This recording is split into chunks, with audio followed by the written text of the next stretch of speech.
NDA को मिले 30 vote, महागठबंधन को मिले 37 वोट, फिर भी जीत एनडीए की। क्या लोकतंत्र में अब गणित बदल गया है या फिर यह चुनाव कुछ अलग तरीके से होता है? नमस्कार दोस्तों, मैं हूं आर सिंह बिसेन और आप देख रहे हैं न्यूज़ पर व्यूज़ विद बिसेन, जहां हम सिर्फ खबर ही नहीं देते हैं, खबर की खबर भी लेते हैं और उसकी परख भी करते हैं। अब सभी को इस बात का इंतजार है कि नीतीश कुमार अब बिहार के मुख्यमंत्री पद से इस्तीफा कब देते हैं।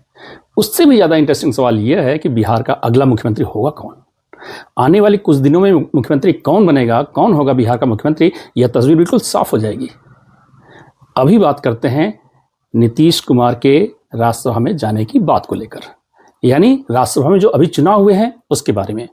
नंबर संख्या होने के बावजूद इंडिया गठबंधन कैसे मिसमैनेजमेंट के कारण अपनी राज्यसभा की कुछ सीटें गंवा बैठी। बिहार में राज्यसभा की कुल सीटें थी 5 और नतीजा सभी 5 सीटें एनडीए के खाते में गई, जबकि संख्या गणित कुछ और कहती थी। और ये 5 सीट जीतने वाले मुख्यमंत्री नीतीश कुमार, दूसरे बीजेपी के नए अध्यक्ष नितिन नवीन, केंद्रीय मंत्री रामनाथ ठाकुर, आरएलएम के उपेंद्र कुशवाहा और 5वां उम्मीदवार बीजेपी के ही शिवेश राम। लेकिन कहानी खत्म नहीं होती है। सबसे बड़ा सवाल है, बीजेपी के शिवेश राम को मिले सिर्फ 30 वोट और आरजेडी के अमरेंद्रधारी सिंह को मिले 37 वोट, फिर भी जीत शिवेश राम की कैसे हो गई? बिहार में हुए राज्यसभा की गणित समझने के लिए पहले राज्यसभा की आज की यथास्थिति देख लेते हैं। देश के ऊपरी सदन राज्यसभा के लिए 16 मार्च को हुए चुनाव के नतीजों के बाद भारतीय जनता पार्टी के नेतृत्व वाले गठबंधन एनडीए का प्रदर्शन काफी अच्छा था। कुल 37 सीटों में से 22 सीटें एनडीए ने जीत ली। राज्यसभा में एनडीए की स्थिति और भी मजबूत हो गई। बता दें कि राज्यसभा चुनाव हर 2 साल में होते हैं और सदस्यों का कार्यकाल 6 साल होता है। राज्यसभा में कुल 245 सदस्य होते हैं, जिनमें से 233 चुने हुए सांसद होते हैं, जबकि 12 राष्ट्रपति द्वारा मनोनीत किए जाते हैं। राज्यसभा में बहुमत के लिए 123 सदस्य चाहिए होते हैं। एनडीए का राज्यसभा में पहले से ही बहुमत है। राज्यसभा में अभी हुए चुनाव के बाद एनडीए के सदस्यों की संख्या अब बढ़कर 141 हो गई है, जिसमें से अकेले बीजेपी के 106 हैं।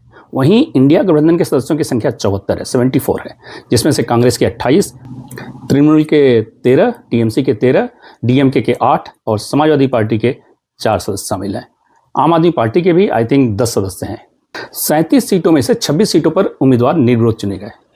वहीं बाकी के 11 सीटों पर उम्मीदवारों के बीच मुकाबला हुआ, जिनमें बिहार की 5 सीटें, उड़ीसा की 4 सीटें और हरियाणा की 2 सीटें शामिल हैं। इन 11 सीटों पर चुनाव किए गए।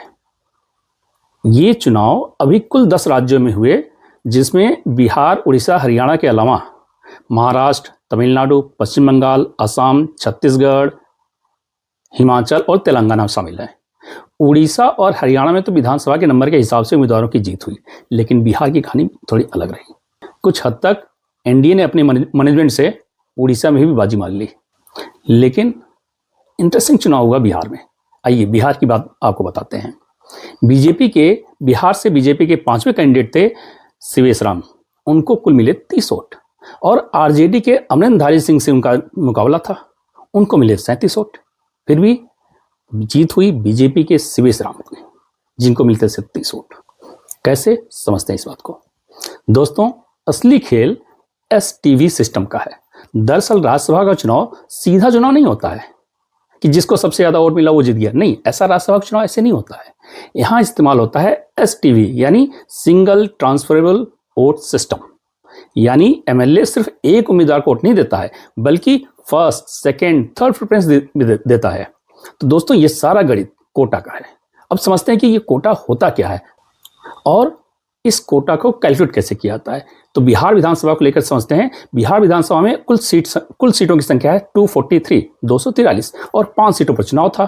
तो जीत का कोटा हुआ 243 डिवाइडेड बाई 5 + 1, यानी 243 डिवाइडेड बाई 6। तो टोटल आंसर आया 40। जो आंसर आएगा 40, जैसे एग्जांपल तो यहाँ आंसर आ गया 40, तो फाइनल कोटा हुआ 40 + 1, दैट इज द 41। लेकिन बिहार में हो गया खेला। 4 विधायक रहे अनुपस्थित, 3 विधायक कांग्रेस से और 1 विधायक आरजेडी का। तो कोटा का गणित फिर बदल गया। तो कुल टोटल वोट जो पड़े थे वो पड़े 239, 239 वोट पड़े। तो अब नया कोटा हो गया 239 डिवाइडेड बाई 5 + 1 यानी 239 डिवाइडेड बाई 6, आंसर आया 39। तो फाइनल कोटा हो गया 39 + 1 दैट इज द 40।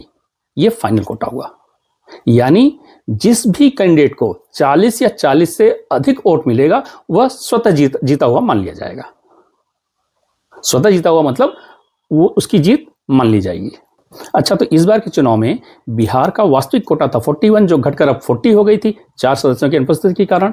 अब इस बार के बिहार के जो चुनाव हुआ है राज्यसभा का उसको देखते हैं।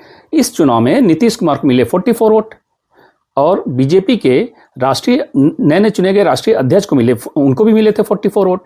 रामनाथ ठाकुर को मिले 42 वोट, उपेंद्र कुशवाहा को मिले 42 वोट। यानी ये चारों उम्मीदवार पहले से निर्धारित 40 का कोटा पार कर चुके, इसलिए इनकी जीत सीधे तौर पे हो गई।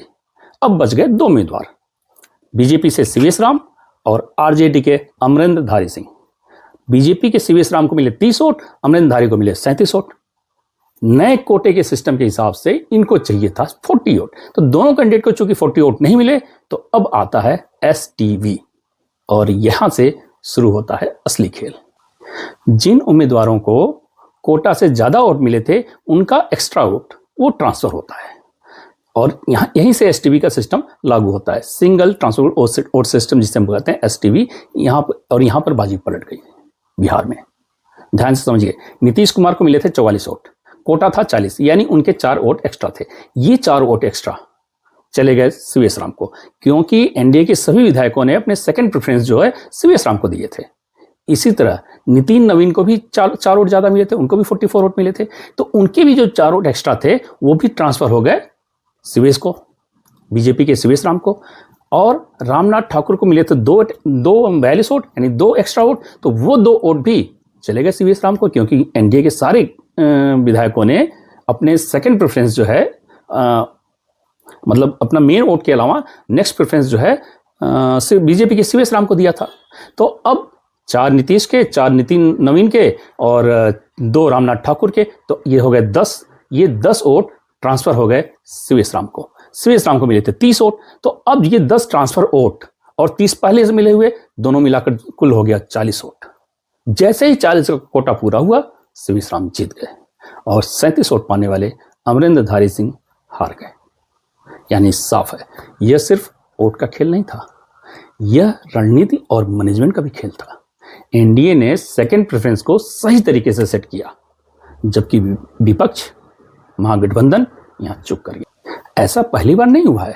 2016 में भी हरियाणा के राज्यसभा चुनाव के दौरान, यानी राज्यसभा का चुनाव जो हरियाणा राज्य के लिए हुआ था, स्टेट के लिए हुआ था, वहां से सुभाष चंद्रा को भी कम वोट मिले थे। कम वोट मिलने के बावजूद सुभाष चंद्रा जीत गए थे, इसी सिस्टम के तहत, एसटीवी के तहत ही। यानी यह सिस्टम नया नहीं है, लेकिन हर बार हमें चौंकाता जरूर है। तो अगली बार जब भी आप ये सुने कि कम वोट पाने वाला जीत गया, तो समझ जाइएगा लोकतंत्र में सिर्फ संख्या नहीं, रणनीति और गणित का भी खेल होता है। दोस्तों, आज यह संख्या गणित और इसका विश्लेषण आपको कैसा लगा बताइएगा जरूर। और हमेशा की तरह अंत में जाने से पहले, इश्क भी हमने किया और सियासत भी जानी, उसकी मुस्कुराहट में छिपी हर फितरत भी पहचानी। वह कहती रही साथ हूं तेरे हर मोड़ पर मेरे, वह कहती रही साथ हूं तेरे हर मोड़ पर मेरे। हमने हर लफ्ज को उसकी अपनी इबादत से मानी। पर वक्त ने जब नकाब सरकाए तो हकीकत आई सामने। तब जाना मोहब्बत हो या राजनीति, हर रिश्ते की होती है एक अपनी दास्तां, एक अपनी कहानी। और आज के इस बाजार हयात में इश्क और सियासत होती है दोनों की अपनी कीमत। इश्क और सियासत होती है दोनों की अपनी कीमत, बस कीमत ऊंची होनी चाहिए। देर से ही सही पर अब हमने यह जान लिया है, लोगों के बदलते फितरत को अब हमने पहचान लिया है। इश्क हो या सियासत दोनों का ही है एक जैसा अंजाम। इश्क हो या सियासत दोनों का ही है एक जैसा अंजाम। पलटते दोनों हैं, बस बदलता है किरदार और कुछ नाम। हर एक की अपनी अपनी कहानी, अपने अपने दास्तान। दोस्तों, ऐसे किसी नए टॉपिक को लेकर मैं आरसी बिसेन आपके सामने दोबारा आऊँगा, आपके अपने यूट्यूब चैनल न्यूज़ पर व्यूज़ विद बिसेन पर। ऐसे ही गहरे और सटीक विश्लेषण के लिए आपसे अनुरोध है कि चैनल को सब्सक्राइब करें, वीडियो को लाइक करें और शेयर जरूर करें। फिर मिलेंगे किसी और नए मुद्दे के साथ, तब तक के लिए अलविदा दोस्तों, नमस्कार।